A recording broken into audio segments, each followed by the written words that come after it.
Hello, it is Robin Da Vinci, and I am here with part two of my apology, my boomer apology, and my concern for your money.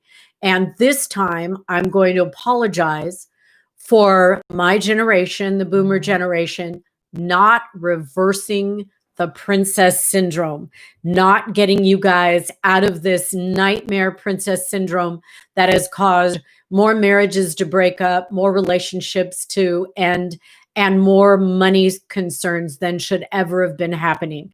And I'm going to explain that now.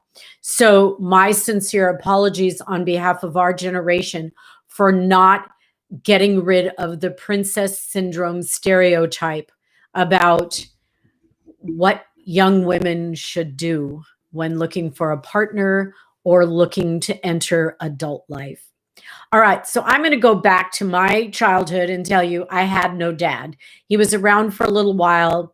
The sordid story of my father is ridiculous, and I will be putting stuff on my website, chapters of my personal story in the new year, so you can see what craziness I went through. But even in my youth, in my childhood, and even as strict as my mother was, she still believed in the princess syndrome and the knight in shining armor, even though she didn't get that in her own life. Now, I want all of you to go back to your childhood, men and women, so you're young, before you had kids, before you had relationships, when you were a little kid and you were watching television shows like I was, where there was a mom and a dad and a house and little kids and everything seemed fabulous. And then as we started progressing through life and realized that that stereotypical family wasn't a reality anymore for a lot of people. There were homes where there were divorced parents, there were single parent homes, gay homes, all the different styles of having a family emerged in the 80s, 90s till now. And that old style, which there's nothing wrong with it, but it was something that you grew up with and felt badly if you didn't have it. You've got to admit that when you didn't look like some of those families, you said, hey, what's wrong with our family? What's wrong with me?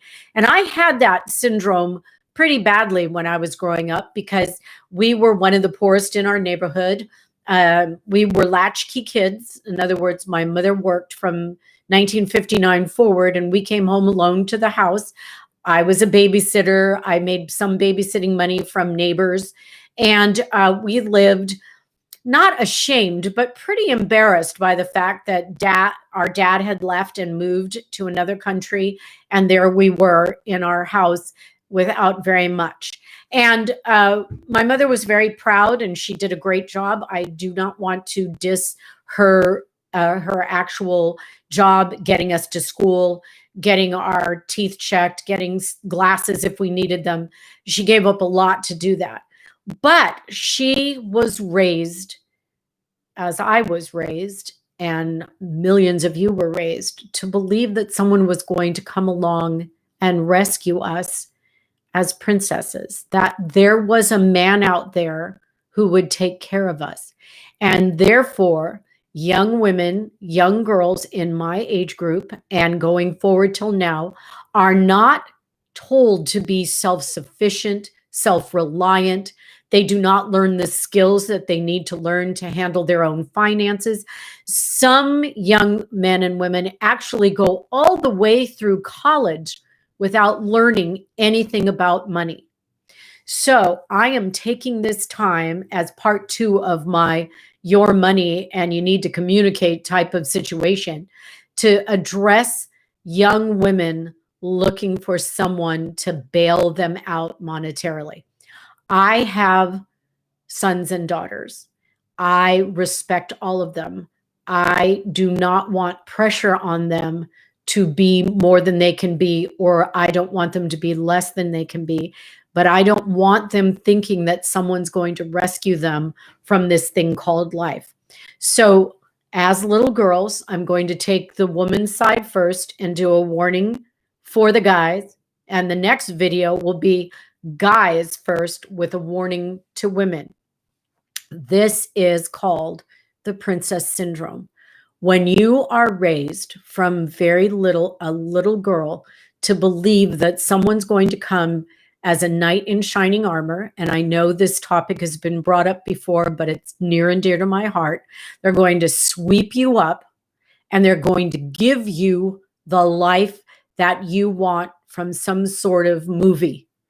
And it's, you don't have responsibility to it other than to be a good wife and have the children and set up a small household or whatever. Or worse yet, you were told to marry a rich man and he'll take care of all of that for you. And you don't have to worry your pretty little head about anything. So wrong. The education system was set up to do that. We've been telling little girls since the beginning of time that they're not really good at math and science, which, by the way, is BS. We are. My best subject was math, always.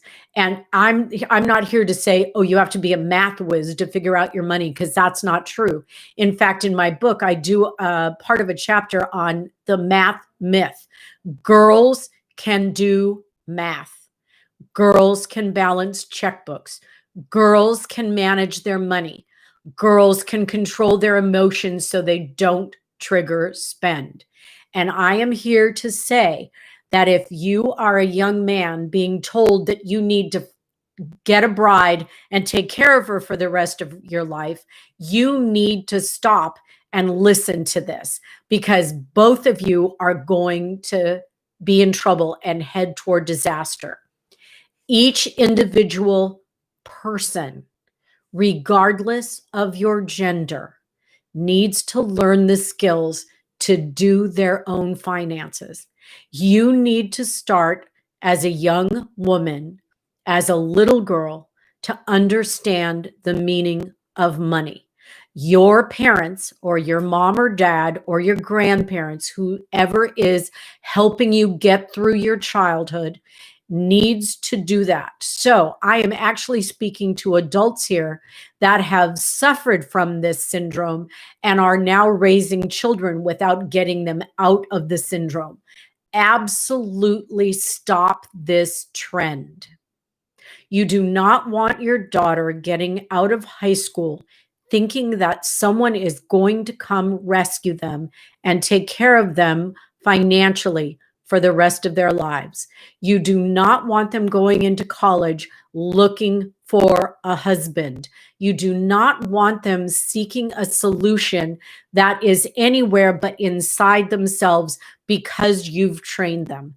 Now, if you are on the other side of that and you're a young woman in your 20s, 30s, 40s, and you've never handled finances, you're out of college, you've had to move back with your parents, or you've gotten a job and instead of spending it on your overhead and getting yourself established, you are spending your money any way you want. Your parents are taking care of you. You need to hear this. That is not grown up. Now, I understand that a lot of you might not want to grow up. I get it, man. Being grown up sucks sometimes. But without those skills, you are going to destroy your relationships going forward. You cannot be the princess where someone comes in and in lieu of you taking care of yourself, someone else does it for you. And you simply go about spending the way you want to spend, acting like a spoiled child, and deciding not to take care of your relationship or your friendship or your partnership or your business. Undisciplined spending is one of the biggest concerns we have in this country, probably in the whole world, but I'm really directing this toward my fellow Americans because it's really important. The trigger spending that comes from a lifetime of not understanding what motivates you to buy things, what motivates you to spend money is really, really a skill that we're not teaching. And just because you want something doesn't mean you get to have it. Just because you see it and you think you need it doesn't mean you get to buy it. And when you get into a relationship, living together, a committed relationship, sharing money, you don't get to spend whatever you want and have your spouse have to cover for you.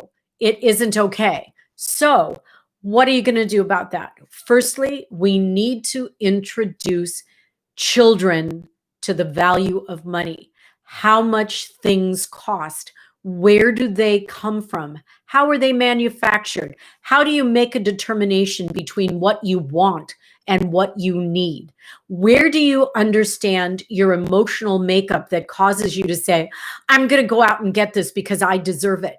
That's like one of the biggest phrases I hear women use today. Well, I deserve it. Well, we all deserve it. But you don't have the right to put your spouse in a position of satisfying all the things you think you deserve.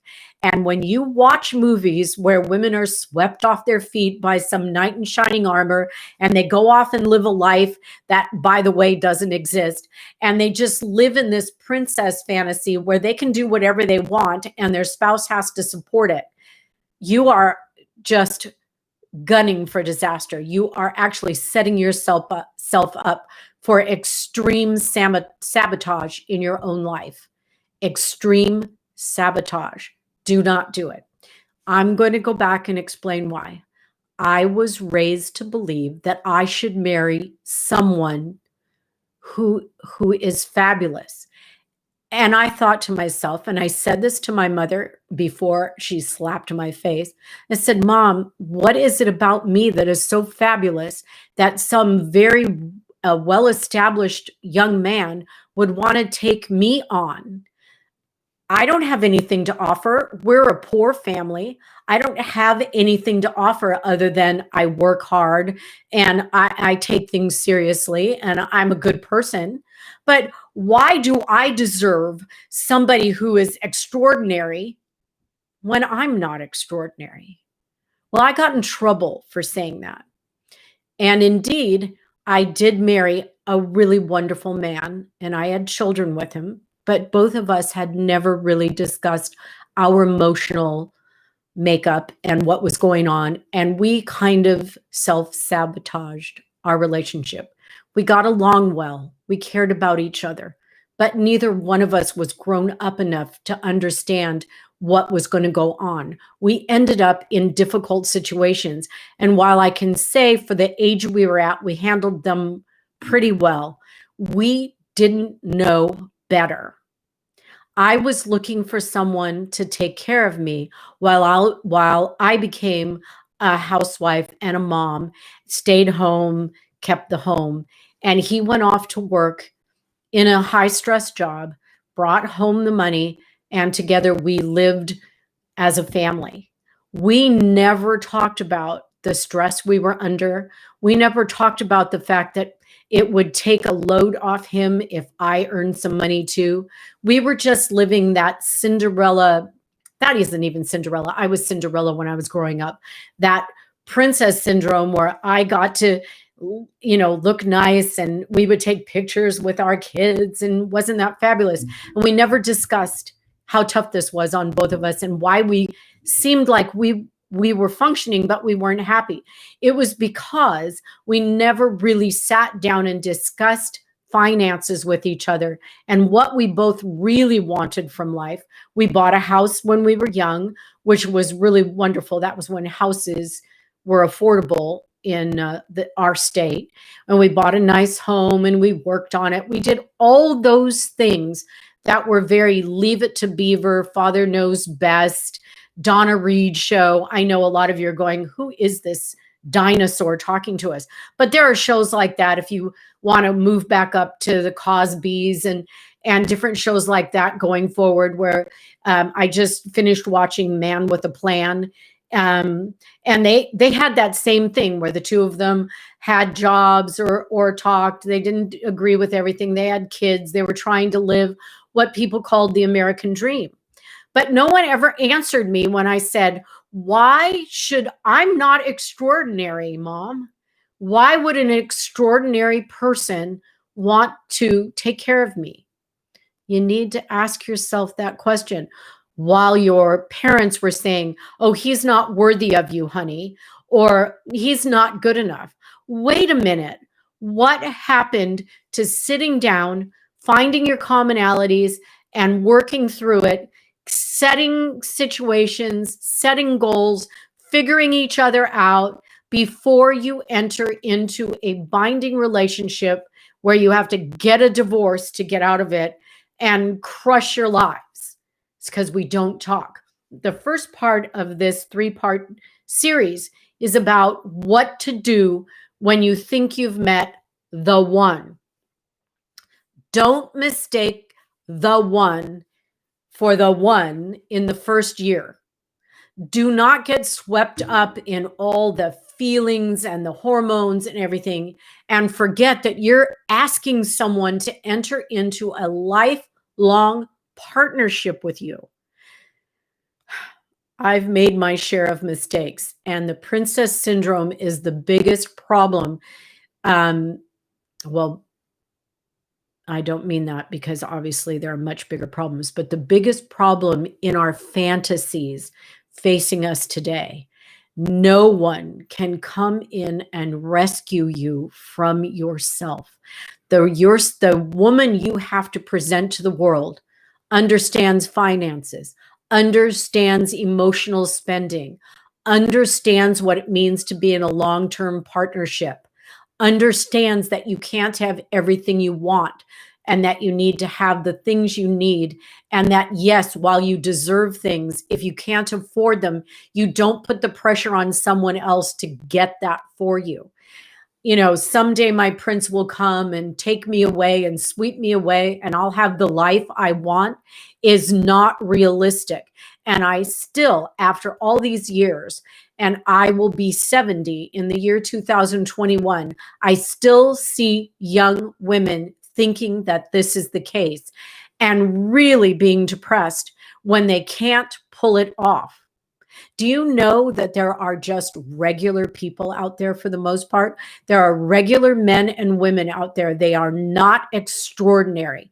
We are extraordinary in our soul if we love and care for people. But we are not extraordinary by just existing. When we come to a partnership, and I'm speaking to young women and middle-aged women and even women in their 70s who are looking for a partnership, we are not seeking to be taken care of, because that is too much pressure for one person to do. I know when I had children that some days I would go to bed at night and go, wow, is this a lot of responsibility? And I was grateful that I had someone to share it with, because every day was a new experience. And that's the way partnerships work. That's the way relationships work in business, in roommates, in marriages.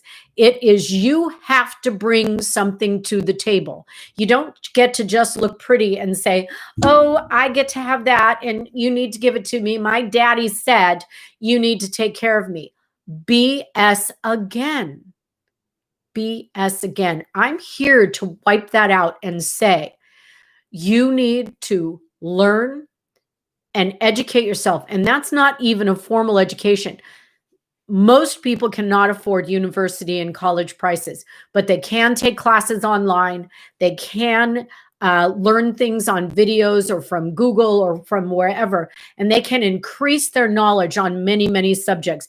And they can test themselves all the time about their personal growth. But I am saying to you, from the time girls are little, they are trained by their fathers and mothers to be virtuous and to wait for that man to come save them. And I want to let everybody off the hook and say, it doesn't work that way. Now, there may be some of you who respond to this video and say, oh, it worked that way for me. Well, you're one of the rare ones, and congratulations. And I'm really happy for you. But for the most part, relationships take work. Managing money is a struggle.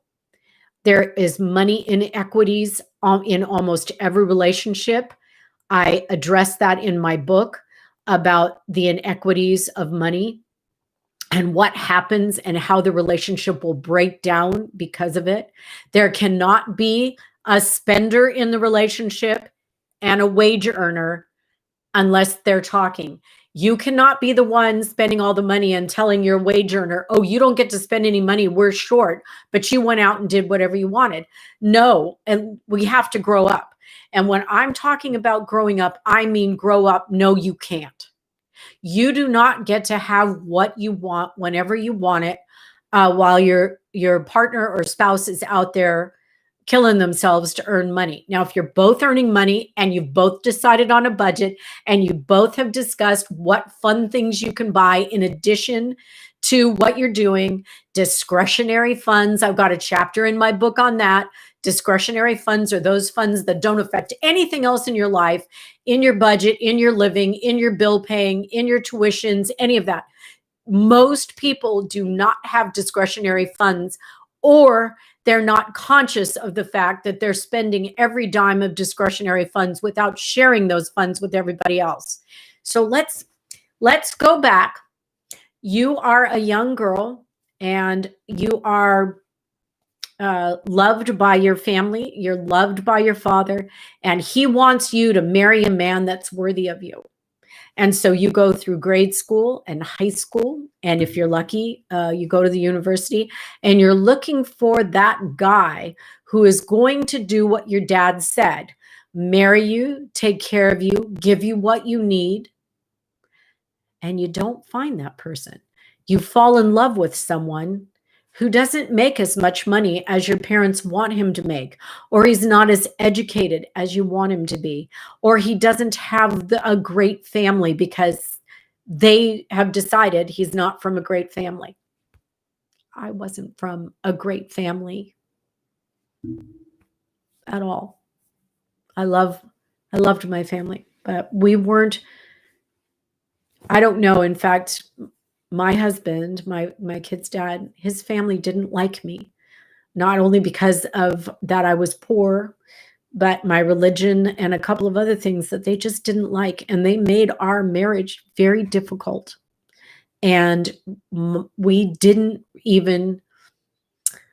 connect with it. We didn't realize how governed by our parents we were. And before we got married, we almost split up because we were separated by the military so much.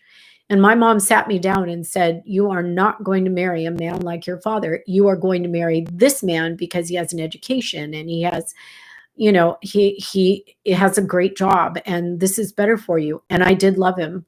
And I probably will always love him because he's the father of my children. But we put pressure on each other. Pressure that we didn't even understand because we were so damn young. And I'm not speaking to you from lack of experience. I have a lot of experience. And I am here to say that there are millions and millions and millions of good people out there that are worthy of your attention, and that you are a good person, but you have to learn to be self-reliant. You're not a princess. There's no such thing. I mean, Duchess Kate has to work to earn the respect of the people of Great Britain. She doesn't get to sit around looking pretty, although a lot of people think she does. She works very hard. There's no free ride anymore. In the 50s, there was that time kind of magically. And then in the 60s, the baby boomers changed everything by women's lib, which, by the way, is kind of a misnomer. It's really people's I don't know, emancipation to actually learn and progress and participate. We weren't just there to be pretty and be on our husband's arm and say, oh, this is all fine, I will be taken care of. And it all fell apart. And it's the baby boomers who know what I mean. It did fall apart. It was unsustainable to expect the males to take care of the females in the world that we created from the 60s forward. And now you're seeing that women are sort of protesting and going back to, well, I want to have children. and I want to stay home, and and now we've got lifestyles that no one can afford, and that if two people don't work, no one can stop the flow of mortgages and car payments and insurance and lifestyles and housekeepers and vacations, and everybody is trying their best to keep up, but we're drowning. And part of it comes back to this place where we forgot that we are human beings first. We're not princes, we're not princesses. We are human beings who really like to go through life as a couple. We like to go through life with a partner. We like to go through life with someone to talk to and someone to share things with. And then we get married and all of that falls apart. I want you to, please, women in my audience, sit down and decide if you are the same person you were when you got married. The things that the two of you believed in or discussed or wanted when you were young and in love, are you still behaving that way? Are you still maintaining your goals? And are you still looking forward? Or has all of that gone away because it was just too hard to maintain? It's a big deal. So when you're in school, what we need to do is we need to get classes where young children understand that money is not a credit card. Money is not just something your parents have that is really hard to get. It's like kids say, well, I want a basketball and I want this and I want that. And your parents go, oh my God, I'm a bad parent if I don't give it to them. No, sit them down and say, this is the budget for those things. Tell me, prioritize things that you would really like to have, and I'm going to try to get them for you. We as a family are going to try and get those things for you. It can't be that you go to your spouse in your partnership and say, the kids need this and they want this, and why you're not making enough money, go ask for a raise, go do that. The pressure is enormous. And I want to take a step back and stop pressuring people to have things they don't need or don't want, and that people actually make really good choices. So the princess syndrome is real. If you grew up believing that there was a man out there that was going to rescue you, or if you grew up as a man thinking that when you had a family, the whole burden of supporting them was on your shoulders and you felt like a failure if you couldn't do that, like and subscribe, because I have more where that's coming from. I am clearly an advocate for human beings to become their best selves and bring their best self to a partnership. I've made a lot of mistakes, and I have been in business for 36 plus years, and I have seen relationships where there's been money inequities. I've seen relationships where people get married and promise each other stuff that in the short term they can do, but in the long term they cannot. And that is something that is really serious. And we are never going to get back on track unless we believe that when we say equal partners, that means equal in everything. You're contributing this, you're contributing that. At the end of the day, when you go to bed, you feel like you've actually contributed to the relationship. And there are days when you are needing someone to help you carry through, and it goes like this, and there's equality. You raise your children with the belief system that we're doing the best we can, and these are our needs, these are our wants, and this is how we're going to approach it. In no way, shape, or form is anybody supposed to take on someone else's happiness. And let's face it, number one, above all else, are problems with money. And I have many, many guides for adults, men and women, to follow about money problems. But unless you guys are willing to talk about it, unless you're willing to not raise yourself to believe in fairy tales, because the fairy tale doesn't come true. I see the amount of money spent on weddings, and Honestly, and I mean this from the bottom of my heart because I had beautiful weddings. My first wedding was not expensive because it was so far back when it didn't cost that much money. I mean, it did for the time. I'm going to tell you, gave a wedding for 150 people for $1,100. You can't get bridal bouquets for that anymore. Times have changed. And I just read an article today that was written in 2013, but was reposted today about engagement rings and how people go into debt for an engagement ring. And there's a trend starting where the man and the woman are splitting the cost of the engagement ring, or taking a family heirloom, or someone is saying, this was your grandma's ring, why don't you use that? And they are bypassing the cost of a princess diamond. Thank you. Thank you for that article. It inspired me today in this video. Thank you, thank you, thank you. An engagement ring is a purchase. It is certainly an asset. And then people fight over it when they divorce. An engagement ring is a promise to marry. If you don't get married, the engagement ring needs to go back. You are not a princess. And you don't throw it back or throw it in the ocean. You actually put it in a box and return it to the giver. That is what a mature woman does. I don't care if you're 22. I don't care if you're 28. I don't care if there was infidelity. You take the ring, if your partner was the one that purchased it, you put it in the box and you mail it back, or you have someone give it back to them, because that's the mature thing. Sharing the cost of weddings, not putting it on your parents. These things where you get married and you think your parents should pay for your wedding when you've been living with someone for 5 years, not logical anymore. Now, some parents prepare for it, but some parents can't do it. I think you should have a wedding based on what you can afford. And if what you can afford is $1,000, then you give a wedding for $1,000. You are not a princess who gets to go to a castle, come in on a white horse. Please, we've got to stop this. If we want to survive our life right now, we've got to stop doing those things. Now, people might be mad at me, but when it comes down to it, I support what you can do, but I don't support if you cannot pull it off.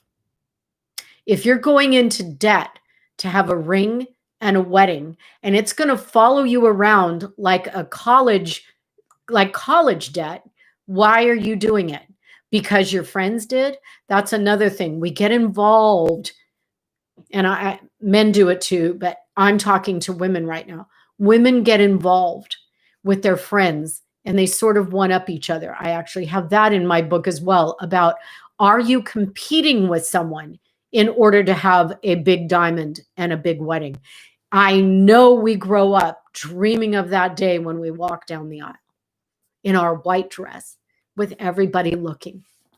But that's a wedding day. That's not a marriage. So believe me, I know. And when you read more about my story in the new year, you'll know exactly who I am. I'm not hiding anything. But I want to prepare young women by telling them that all of these things make no sense. They're not logical. You can want that and you can dream of it, but what you can pull off is another story. And I want you to be aware that it does not have to be that way. You are valuable, even if your wedding is in the backyard and you barbecue chicken. You are valuable. Even if you only have a wedding band and there's no diamonds, you are valuable. Even if you can't afford that $2,000 wedding dress, you are valuable. Honestly, I know of where I speak. My daughter had a big wedding. She did. And we paid for it and we loved it and it was beautiful. But I don't know. I don't know if she would do it again. I really don't. I don't know what we would do again, but we've been there. So like, I can't deny that I fell prey to the princess syndrome. So I'm speaking to you really bluntly, that I look back on it and realize that some of the stuff that I've done in my life wasn't necessary. So in order for us to get back on track financially in 2021, we're going to have to look at this. So part 3 is going to be the knight in shining armor who comes to rescue the princess. We can't do that either. We've got to have our feet on the ground, pragmatically, practically, and fabulously. We have to learn how to do these things and not be out there with all our dreams, trying to make our dreams come true. We don't live in Disneyland. People go to Disneyland, and then when they come home to their regular lives. We are not princesses, and the people we marry are not knights in shining armor or our rescuers. Please understand that. So I know I've gone on, but it's a really important subject. And I will be doing part 3 pretty soon, and it'll be in defense of men and women to make choices about that. And mainly I'm concerned about your money, and I want you emotionally not to sabotage your money success. That's really my passion, emotional triggers that sabotage money success. And so please stick with me, like this video and subscribe. I care.